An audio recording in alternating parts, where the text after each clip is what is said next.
Today we're moving on to lesson 6.3, which is called parametric equations. I believe we saw parametric equations back in the first semester, but it's been quite a while.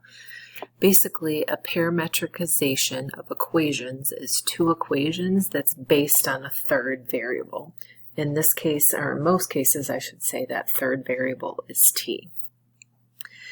So in other words, if you take a look, we've got an equation x that's based on t, and we have an equation y that's based on t. And we're going to graph each one of these equations, but notice we're going from -3 to 1, -2 to 3, and -3 to 3. And we're going to show you how to do it by hand, and we're also going to show you how to do it on the graphing calculator. So let's just start by understanding how this works. I'm just going to create a table, and I'm just trying to make sure I've got enough space on here as well.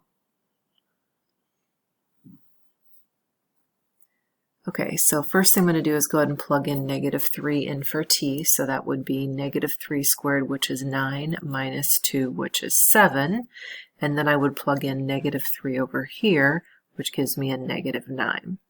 Let's go plug in -2, so same thing, -2 squared minus 2 would be +2, and if I plug in -2 here, I get -6.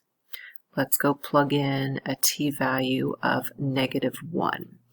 -1 squared is 1, minus 2 is a -1. If I plug in -1 here, I get -3. If I plug in a t of 0, that's 0 minus 2, which is -2, 3 times 0, which is 0. And then finally, if I plug in 1, 1 squared minus 2 would be -1 and 3. And it might have been helpful if I included those t values over in front, but I don't have a whole lot of space. So again, this is when I plugged in a -3, a -2, a -1, a 0, and a 1, and these are the corresponding values. Now we're going to go ahead and plot the points. We've got the point 7, -9, which is well off my graph.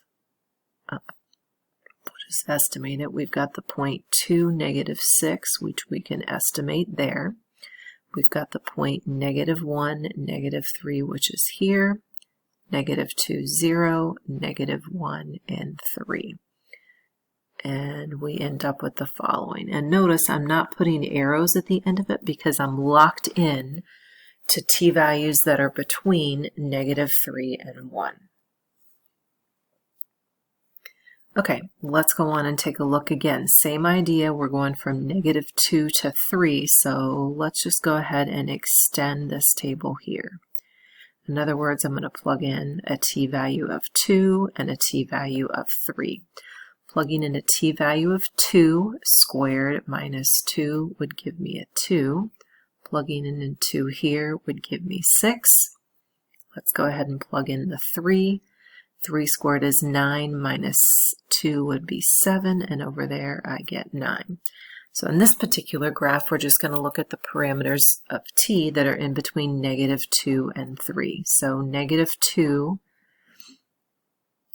gave me 2, -6, so let's go ahead and estimate where that would be. Then we've got the point -1, 3, -2, 0, -1, 3, 2, 6, and finally, if I had to, 7, 9. So now we end up with this piece of the graph. And then finally, we can go and look at the last one. -3 to 3 would be all of these values.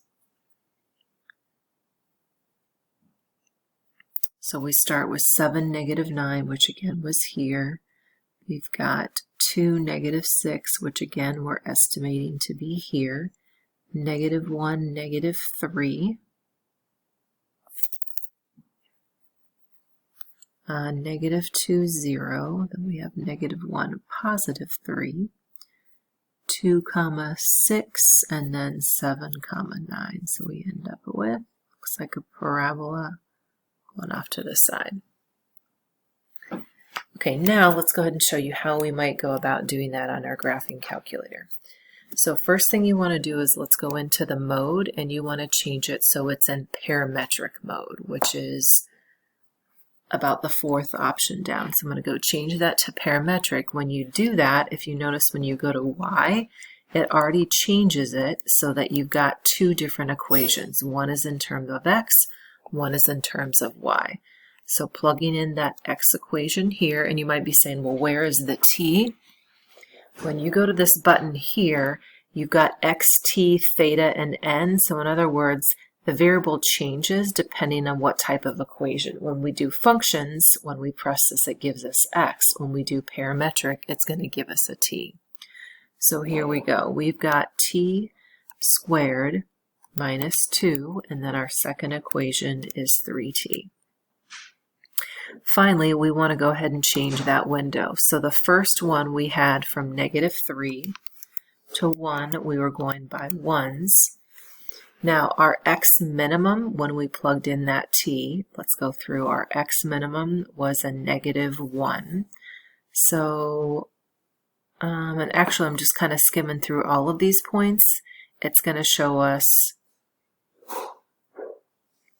all of the points on there because my max Y value is 9. So let's go ahead and look at graph, and there you can see this part in here. Now if I wanted to change it so I had this one, again, I'm just going to go back to window. I'm changing it so I've got -2 to 3, and now it will show me that part of the graph. Or if I want to go over here, I go back to my window, I change it from -3 to 3, and again I get the whole entire graph.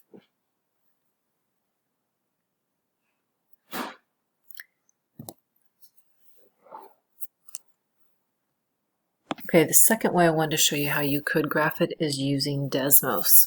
And you can also Google this, is what I had to do.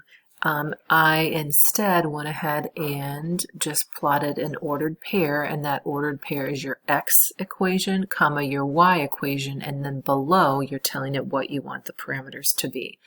So here I did T squared minus 2, over here I did 3T, and down below you're changing what those T values are. So for example, if I wanted the third graph, I could simply change this to a 3, and it gives me the whole graph there. So that would be another helpful way if you're trying to graph these parametric. All right, let's go back to your notes then.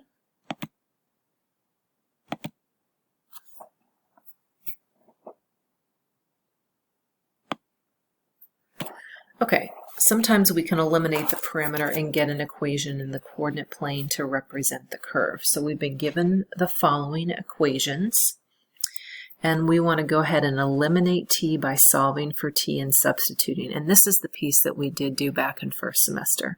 So I think I'm going to go, I think this equation looks a little bit easier to go and solve for T.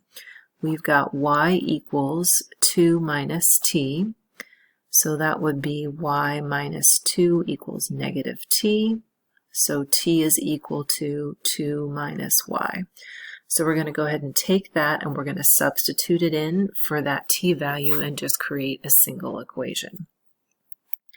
So we've got X equals 1 minus 2 times 2 minus Y, and we're going to go ahead and simplify. And we end up with 2y minus 3. Now it says confirm this equation is the same as the graph if we were to do it for parametric. So first of all, let's go ahead and graph this, but let's go change it to slope-intercept form. So that would be a 2y equals x plus 3. We get y equals 1/2 x plus 3/2. So our y-intercept is 1.5, so we'll go ahead and estimate that, and then we're going up 1 and over 2. Up 1 and over 2, we can go down 1 and over 2, and we get the following graph. Now it wants us to confirm that would be the same thing as if we type these and graph them like we did at the following. Let's just go ahead and use our calculator to do that, so we've got that practice again. So let's go type in our two equations. So we've got 1 minus 2t, and then we've got 2 minus t. And our window is negative infinity to infinity. So let's go change those t values to something larger just so that we can see throughout the window. I'm just going to try negative 10 to 10, and let's go ahead and graph it. And it certainly looks pretty close to what I have. Let's go into the table and we could verify a few points. So right here I can see I've got the point 0, comma 1.5, but it doesn't look like I have an x of 0. Trying to find one that looks like it's right on it. Looks like I've got the point 1, comma 2, and I can go and check that right there. I've got the point 1, comma 2. It also looks as though I have the point negative 1, 1 from here, and again I can go and check that. So again, the parametric does end up being the same thing as if we were able to substitute. Now you might be saying, well, why don't we always do that? Because we're not always able to go ahead and convert it to a single equation like the following. Okay, moving on to the next one, we have to graph the following parametric, and then we want to rewrite it in terms of the equation of a circle. And you might be saying, why the equation of a circle?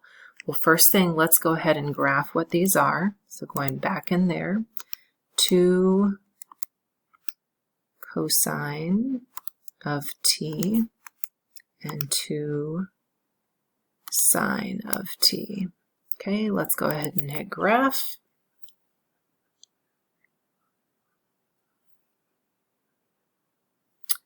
Let's go check. We've got negative 10 to 10.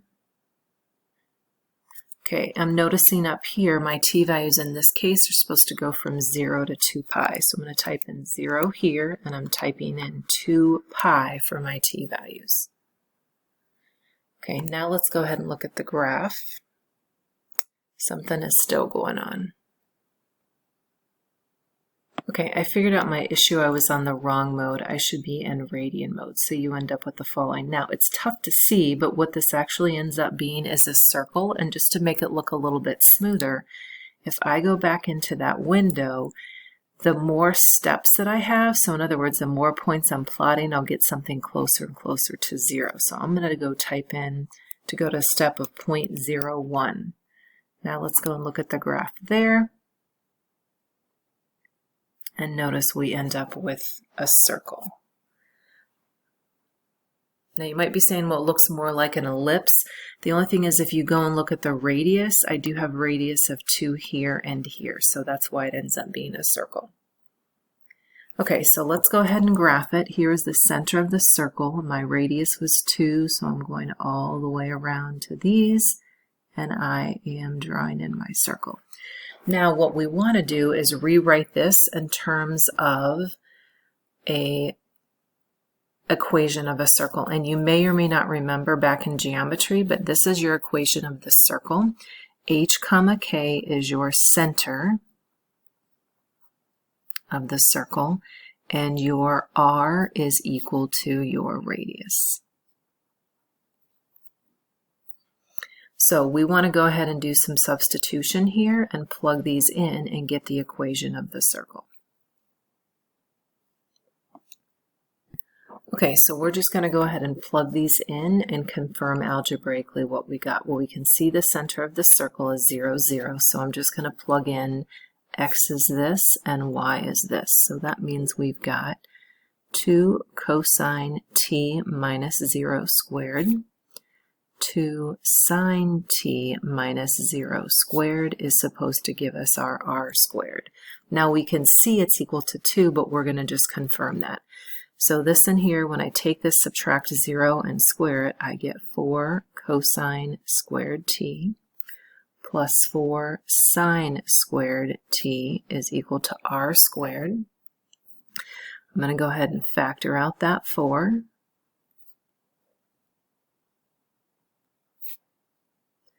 And here's one of those Pythagorean identities. Cosine squared plus sine squared is equal to 1. And notice we end up with r squared is 4. So we're confirming r is equal to 2, which is the same thing that we got when we graphed it. So just in case you don't have your graphing calculator, we're showing you a separate way.